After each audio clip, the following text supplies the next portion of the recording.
Right, so the first exercise we're going to look at is a goblet squat. The reason why we do this, with the goblet position with the dumbbell in front, it helps push us into the right position for squatting. A lot of people want to get straight into a back squat, but what happens is the weight generally, because it's on your back, pushes you forward, and until you learn the movement, it will put you into kind of awkward positions.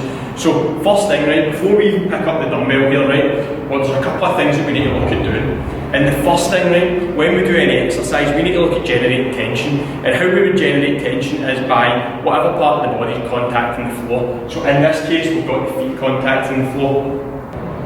So the first thing that we're going to do, right, we've got Ross standing on the floor. So we're going to just get him just to ever so slightly, just turn these feet out, just slightly.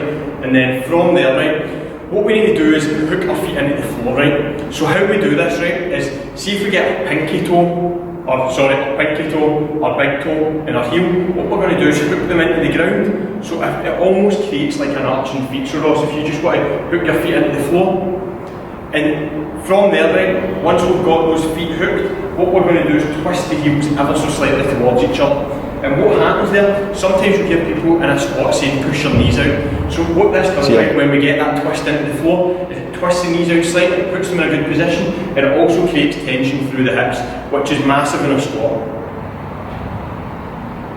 The next thing we're going to look at, right, is when we bring the dumbbell in, which I'm going to do now, is we want to get Ross bracing properly. So we really need to get tension through the stomach. So we're going to bring dumbbell up for the goblet squat. We've got 2 points of contact, which are the chest and the sternum. So when Ross takes that dumbbell in, it's going to be nice and tight on his body. What we want to do as well is we want to keep the elbows in tight. See if we flare those elbows out when we squat down, you're just going to hit off your knees and fall forward.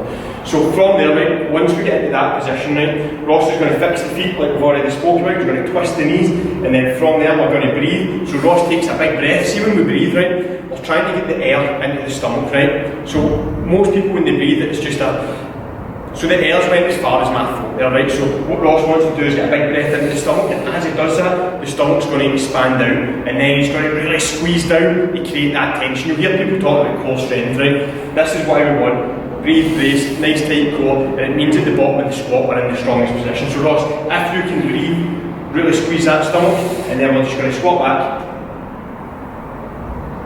and to the top.